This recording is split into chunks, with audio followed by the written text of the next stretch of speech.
Welcome to Legal 123s with ByrdAdatto. Legal issues simplified through real client stories and real-world experiences. Creating simplicity in 3, 2, 1. Welcome back to another episode of Legal 123s with ByrdAdatto. I'm your host, ByrdAdatto, with my co-host, Michael Byrd. Thanks, Brad. As a business and healthcare law firm, we meet a lot of interesting people and learn their amazing stories. This season's theme is compliance fundamentals. We'll take real client stories, scrub their name to protect confidentiality, and we'll build the stories around navigating the compliance obstacles in the business of healthcare. Yeah, Michael, and we're talking about compliance a lot this season, and for some people that can be a very scary word. What does that mean? Well, yeah, it's a broad word that's used to describe all the laws that govern the practice of medicine or other healthcare practices. As we've talked about in other episodes, they're both state and federal laws that can come into play, and healthcare is one of the most heavily regulated industries in the United States. And so to be compliant means that you're running your practice in line with these various laws. Perfect. Now, as we discussed in other shows, compliance should never be stagnant. But before we bring on this amazing guest that's sitting next to you, Michael, are you familiar with the concept of traveling doctors from the 1700s and 1900s? Brad, I was not licensed yet, so I'm not familiar. So based on that, you're licensed in the early 1900s. Got it. Okay. Yeah. So I was reading this article on the traveling doctors, also known as roving physicians, which I think is a really kind of cool name for them, right? And they played a key role in healthcare in the 18th and 19th century, especially obviously in the rural areas. I'm picturing you like over the weekend dusting off your old encyclopedia set to find this nugget that you're wanting to talk about right now, this riveting topic from the old days. But I won't make too much fun of you because we have a guest here today who's also a client, and so I say that, maybe I will, but we'll keep going. I'll entertain your roving doctor. Thanks, I guess, for being nice, even though you're making fun of my encyclopedia collection, I guess. Okay, well, anyway, the article discussed the challenges that doctors have for these long traveling distance. Obviously, they had to go by horse and carriage. And if you didn't know, they didn't have the cell phone to kind of how do you get there? They couldn't even listen to a podcast. I mean, the horror. Sounds exhausting. Exactly. I mean, how would they, reach these towns? They actually relied heavily on the word of mouth, building reputation, which is critical. They had obviously earned the trust of the community, especially since, they might be the only medical healthcare or medical doctors from miles and miles away. Yeah, I'm guessing if they didn't build trust, they would get a really bad Yelp review. Yeah. Bad Yelp review back then was tar and feathering. Oh, okay. Yeah. All right. Well, what about payment? I can't imagine that people just had cash laying around. Yeah, that's a great question, too. They actually didn't really have that much cash either. Many of these patients, because they didn't have cash, they actually did a lot of bartering back then. So the doctors would be paid with goods, with livestock or produce as payments, which reminds me, actually, when I was a kid, my dad, when he would treat a lot of shrimpers, we actually got paid. We'd have a big ice chest of shrimp would come home, and that was the payment that my dad received for providing medical services. I'm facing such a dilemma right now. I don't know whether to make fun of you because you're that old that you experienced bartering, or to make fun of you because you grew up in Louisiana and they were still bartering and probably still are today. Which route should I go? You're right. Or all the above. Okay. It could be. All right. Well, what can we learn from their journeys? Yeah, so the story reminds me of the importance of trust, obviously, and potential connections to the healthcare, as well as the challenge that you see with medical services in these small towns. And it highlights how far we've come, obviously, with the introduction of telemedicine and the ability for doctors and other providers to instantaneously be in someone's home. I kind of see where you're going now, Brad. Okay, for those who do not know, Brad was a history major, and you're just trying to flex, I can tell. Do appreciate the insights, but let's bring our guest on today. I have a feeling she'll have something to say about something you just mentioned, telemedicine. So joining us today is Paulina Riedler. She is the CEO and co-founder at SpaKinect, a Bachelor of Science in Nursing, working mom trying to achieve work-life balance, a client and friend of ByrdAdatto, and a first-time guest on our podcast. Welcome. Thank you, Michael and Brad. That was so lovely to watch you guys banter back and forth. Thank you for having me. Yeah, we're super excited to have you here. And actually, we're going to start with the most important question. Would be like, as a nurse, would you be interested in going from town to town and being paid with produce 100%. and livestock? Absolutely. Okay. Well, fresh produce, fresh livestock. Yeah. Yeah. I can see you coming home. I don't know how I get the livestock back home, you know, but TSA would probably be fine with it. Yeah. Okay. Well, a lot of our audience is probably familiar with your company, SpaKinect, but for those who have not yet met your company, why don't you tell us a little bit about SpaKinect? Yeah, so SpaKinect was founded in 2012. My husband and I founded SpaKinect when we saw there was a need for more compliance support, and we had a solution using telemedicine to solve some of the problems that we were seeing. So what SpaKinect does is we provide good faith evaluations via telemedicine to medical spas and medical practices offering aesthetics in 33 states. So we specialize in medical aesthetics, so treatments like Botox, injectables, laser hair removal, body contouring, now weight loss and GLP-1s as well. So as the industry starts to expand into more wellness, we are starting to offer evaluations for more things. Awesome. That's very cool. And, as you heard in the beginning of this podcast, we're focused on compliance fundamentals, and you kind of said it a little bit, but let's go dive deeper into it. When you started SpaKinect, what was the compliance problem that you did solve? Yeah. So you touched on that, Michael. I'm an RN. So what we were seeing in 2012 was we were based in California at the time. And the nursing board and the medical board was really starting to crack down on a lot of nurse injectors, especially RN injectors, who were operating outside of their scope. And so what we saw is actually there was an article in the Ventura County Star, and there was an article about a nurse, an RN, who was arrested on criminal charges. As she had been going to patients' homes and doing Botox and didn't have any physician oversight. So she was charged with practicing medicine without a license. And at the time, I didn't know a ton. I was in the functional medicine space. I didn't know a ton about aesthetics, but it really piqued my interest because one, as an RN, I could never imagine being arrested, with criminal charges. So that was scary to me. So we did a little more research, and we had a friend who had a couple of medical spas in San Diego. Started asking him, what's going on? Why do you think this is happening?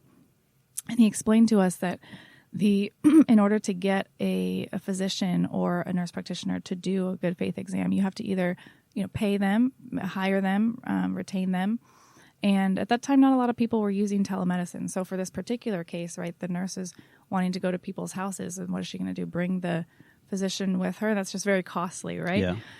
So it didn't make business sense. So that's why she was skirting around the law. And we just immediately saw that we were already doing telemedicine in another industry. And we were like, why don't we just pivot and use telemedicine? Why isn't anybody doing this? So the more people we talked to realized that there was nobody doing this at the time. So we created an industry that didn't exist. As we started going to different medical spas in California and saying, hey, would you pay for this service? We have, we hired one nurse practitioner. We found her on Craigslist. That was where you found, employees at the time. That was before Indeed and all the other stuff. So it was great. We found our first couple of clients and we took off from there. That was 13 years ago almost. That's crazy. Well, and I don't think a lot of people may not realize that, back in 2012, telemedicine was not heavily adopted yet. And especially not in the aesthetics industry. Yeah. Maybe more so for primary care, or right, internal medicine, and some specialists, right? In the hospital, I remember they did, we had the big, I can't remember what it's called, but we had the big machine on wheels that you could roll in and pipe in a specialist if you needed to. But in aesthetics, it was virtually unheard of. So there was an uphill battle for us to get people to adopt this new technology. And I'm talking at that time, most people were using a laptop to have their patients sit in front of us. And we were using Skype at first. This was the first 6 months we used Skype. So that's how long ago this was. But yeah, it was definitely an uphill battle. People were not comfortable and confident using telehealth at that time. Well, so yeah, let's talk, because I feel like, and you probably experienced this, like COVID, there was a shift. Absolutely. Everyone had to, telemedicine became very normalized. Yes. And so since COVID, we've state legislatures and boards across the country are, kind of debating what do we do with telemedicine, because they really lessened the restrictions. Kind of talk about your experiences on how states and boards have viewed telemedicine and just kind of that impact. And y'all been on the front lines this whole time. Yeah, I mean, after COVID, we grew tremendously, and that was because the demand grew tremendously. So people were way much more receptive to telemedicine. People were already doing that in their own lives. And so getting people to understand the idea of having an iPad, in front of your patient, we're going to pipe in one of our providers. They seem to be much more receptive to that. Every state, as you mentioned, has their own, regulations. So that's why we have you guys. That's why we talk almost every day, because there's so much that's changing all of the time. But I think that, what's interesting is that telemedicine is not going anywhere, right? And I think that now a lot of people are a lot of practices are forced to adopt it, but I think the benefits to me are only positive. Obviously, there are some challenges that the industry faces as a whole, but overall, I think the benefits outweigh the cons. I think people getting access to care, easier access to care, there's only an upside there. So, and that can translate to aesthetics as well. But even, when you look at primary care, people who pediatrics, you don't have to get in a car with your sick kid, go to an office with other sick kids, expose yourself and your other kids. So it's just, to me, it's positive overall. For aesthetics, during COVID, what was interesting is we started rolling out the ability for us to evaluate patients at home, because everyone was social distancing. So we said, okay, if you only want to see one patient in your office at a time, we're going to evaluate your patient before they even come in. That way you have all of their information, you have their full H&P, and when they come into your office, you can limit the amount of people that you need to have in there at one time. Interesting. Yeah. I have a quick follow-up, because I was thinking about just your journey, and you had this initial uphill battle of people didn't use telemedicine in this space, and so you're having to educate them. And the other one is the core problem you're solving, which is the good faith exam. I mean, we know from what we do that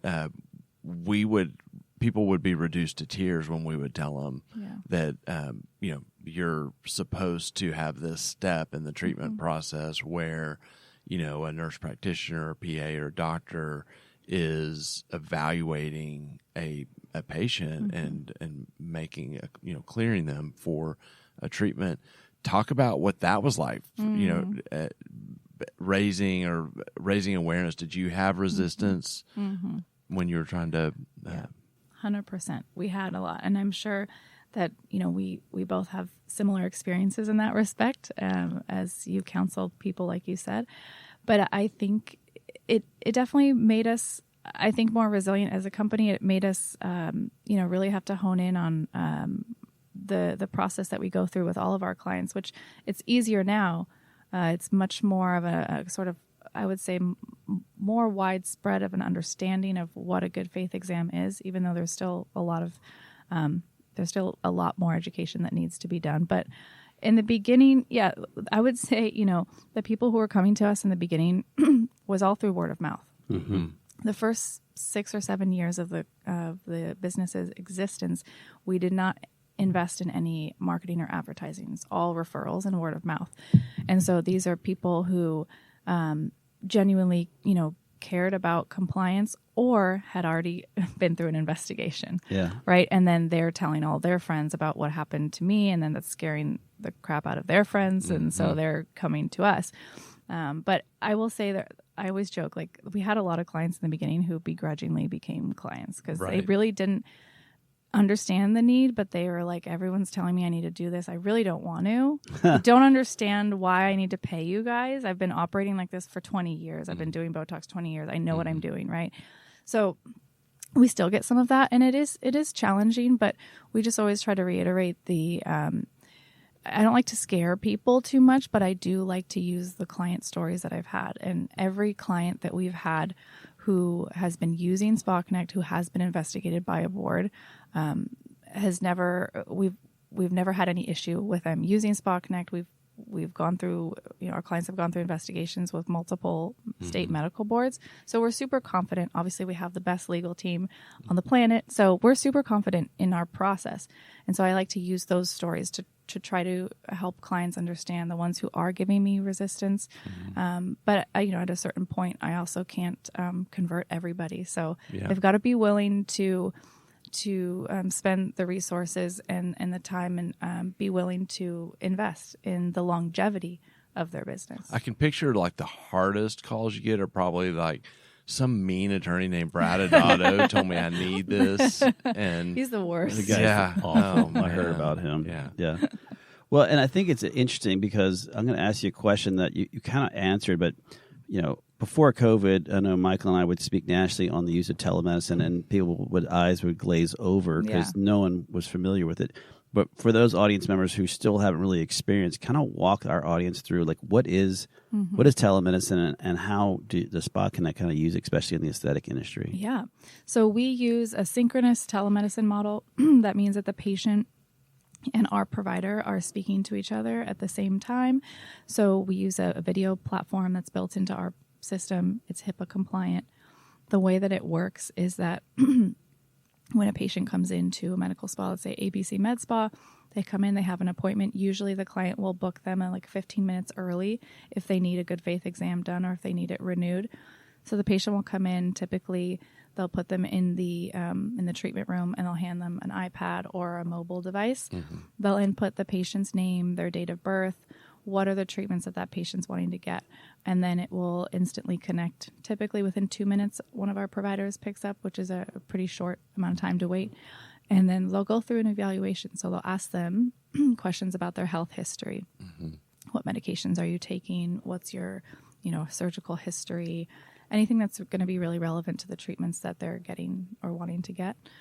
And then our provider will issue a treatment plan and an order, and they will submit that document, and it goes immediately into the client's portal. So oftentimes the treating provider, so let's see if ABC Med Spa has a nurse, that this patient's going to get Botox, that nurse will usually be in the room too.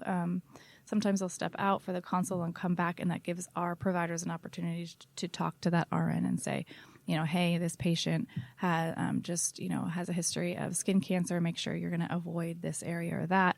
And that's the part that I love, is that we get to speak to those providers and not only build those relationships, but it also instills the peace of mind for that treating provider that they have us to rely on, and they're making sure that they're practicing safely. Interesting. That's so fascinating. Well, so you said... Can I jump in real quick? On that, you said use video. Do you for all your connection, even though it says telemedicine, you're using video medicine, is what I'm hearing? Yes, we are using video medicine. That was a trick question, Brad. Yeah. No, that's cool. You also said HIPAA compliant when you were talking about the software that y'all use, and I want to kind of expand on that because I'm picturing, especially the audience members who are not as familiar with this, and of course we get a chance to talk about compliance. So if someone's using it and they're wanting to use a telemedicine, talk about what SpaKinect does to kind of protect patient privacy and security from a data perspective. Yeah, so that's a big part of our job, right? We're obviously getting patient data, and we have to make sure that all that data is secured. So, and I wish that I could speak more intelligently on the back end of our system, but I will say that our system meets all of the standards for being HIPAA compliant. We have policies in place, internal security protocols that only allows certain people permission access to the system, as well as on the client's end. And that's actually something that, we realized as we started to grow, is that a lot of our clients would say like, okay, I have nurse Sally here, and then we have like 14 other employees and I want all of them to have logins to the system. And it's like, no, they don't all need logins to the system. We only need people who are treating the patient to really have login to the system. So, that's kind of another piece that I think is a big piece of that puzzle, right? Because if we allowed everyone to have access, obviously not everyone in the office needs access. So we really limit the amount of people who have access to the system. We also have password protocols, so they have to change their password every 6 months. And there's a lot changing as well as technology advances so quickly. Yeah. So this is actually something I like that you asked this question, because it's something that in the last year and a half we've really had to invest some more resources in to make sure that we are staying up to date with all of the changing technology as we want to advance our technology now with AI. There's so much more. And I think there's still a lot of gray area because it's advancing so fast. So we always take a really conservative approach to everything that we do. And I think there's some technological advances that we have wanted to make but have been a little bit cautious because we want to make sure we're doing it safely. Right. Yeah, it makes sense. And you, to your point, the way you started it, there's some of the security aspects of things you really have to have an IT person in here. It is. Are you the IT person? I am not. No, I give the same either. answer that Paulina does, which is there's a lot there, and it's really good. I promise. Yeah. Well, that's amazing. And so now, we've learned a little bit about how telemedicine works, how you guys implement it. And you're saying it's a growing industry, obviously, because when you started, no one really knew what it was. And now, I don't know about you, when we go to these trade shows, I see SpaKinect, and then I see so-and-so and so-and-so. So there's other people obviously entering this area. But so just as taking a step back, just the entire industry, what do you think the biggest challenge that telemedicine industry is now facing? That's a really good question. I think that the advancement of technology, I think, is an opportunity and also a threat, right? And I think regulations, like us as a medical company, we are really subject to whatever regulations come through, whatever state legislations come through, what boards decide to do or change at a moment's notice. And I think that is one of the biggest challenges that we face as an industry, not only aesthetics, but telehealth, right?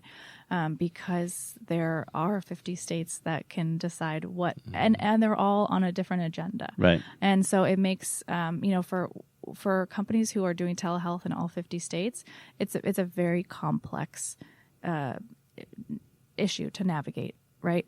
I think that is probably one of the biggest challenges. I talk to people a lot who are starting, just recently talking to a doctor who has a mental health telehealth network in all 50 states, and they're scaling. And this is the biggest challenge they face, is scaling in all 50 states, scaling a telehealth operations, because so much has to go into the different state regulations, making sure they're abiding by every single one. And they're all so vastly different and vastly enforced or not enforced.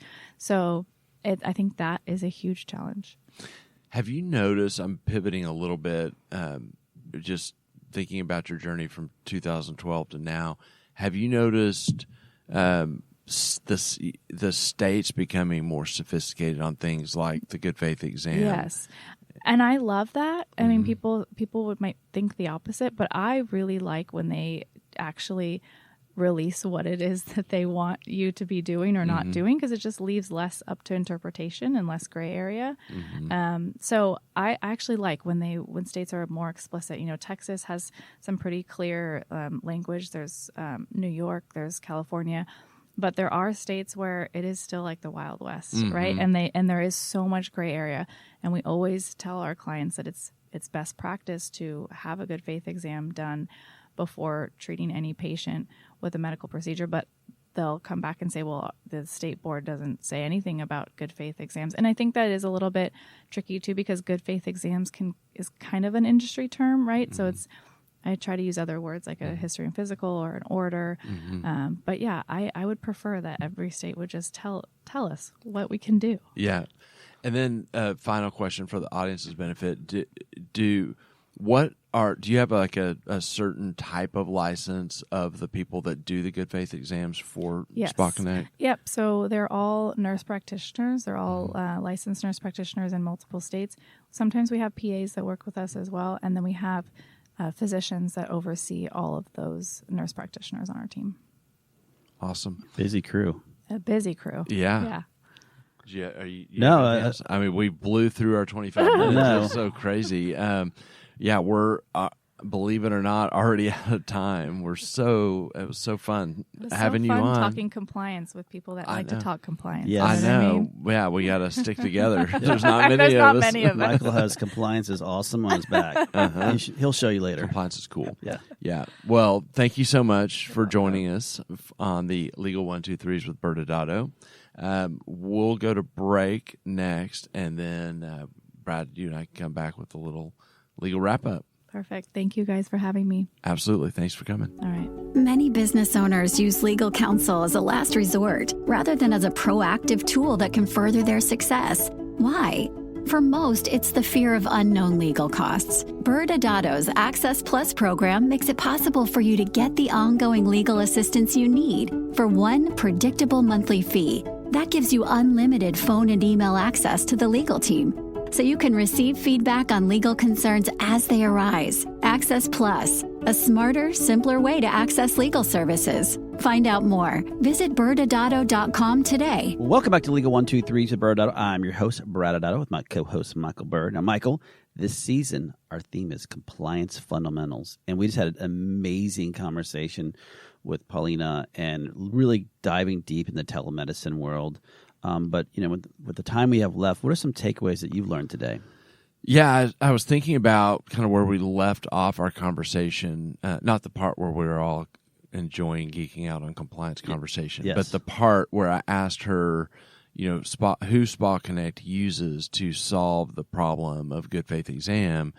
And it made me, just start thinking about for those that do their own good faith exams, is that it's really important on a state-by-state basis to understand that there are scope of practice issues with who can do it. And so a doctor can do it, but it's not a blank check. A doctor has to understand the treatments that are being provided so that they can understand obviously what the risks are, and so they can clear the patient and make the diagnosis.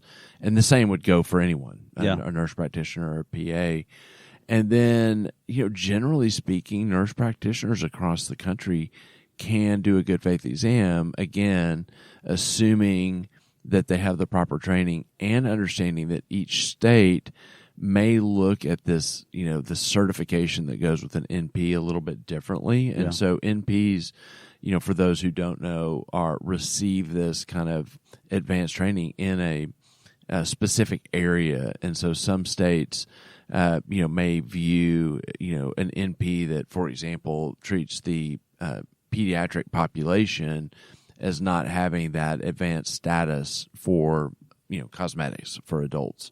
And so that's an important variable. And then for PAs, again, generally that's going to work. There are a few quirky states that don't allow PAs to do a good faith exam. And so it just reinforces the importance of, not only understanding the processes that need to be in place, but understanding the people that can do them. And that, again, we talk about compliance not being stagnant. These are all things that change, constantly, not just here's the rules and you can bank on that for forever.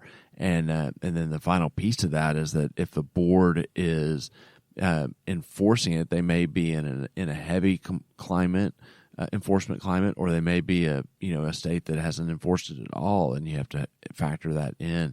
Yeah, all those are really good points, Michael. And one of the things I was thinking of when you were talking about this, it goes back to you said physician, nurse practitioner, PA, and a lot of times people think, well, I can just delegate this over to an RN, and we've learned that there's consequences. I mean, Paulina started the company because she heard about an RN getting arrested, and there is no way to kind of get around that. And that's why, companies like SpaKinect make so much sense, is because it allows someone to come in and help that RN in their need. So if that RN had that, she might have been in a better situation, obviously not being arrested. And more importantly, what we deal with is people's license get in jeopardy. Well, next Wednesday, we'll continue our journey of learning compliance fundamentals when Dr. Chris Sirk from the Academy for Injection Anatomy will be joining us to discuss developing and implementing a training course. Thanks again for joining us today. And remember, if you like this episode, please subscribe, make sure to give us a 5-star rating, and share with your friends. You can also sign up for the ByrdAdatto newsletter by going to our website at ByrdAdatto.com. ByrdAdatto is providing this podcast as a public service. This podcast is for educational purposes only. This podcast does not constitute legal advice, nor does it establish an attorney-client relationship. Reference to any specific product or entity does not constitute an endorsement or recommendation by ByrdAdatto. The views expressed by guests are their own, and their appearance on the program does not imply an endorsement of them or any entity they represent. Please consult with an attorney on your legal issues.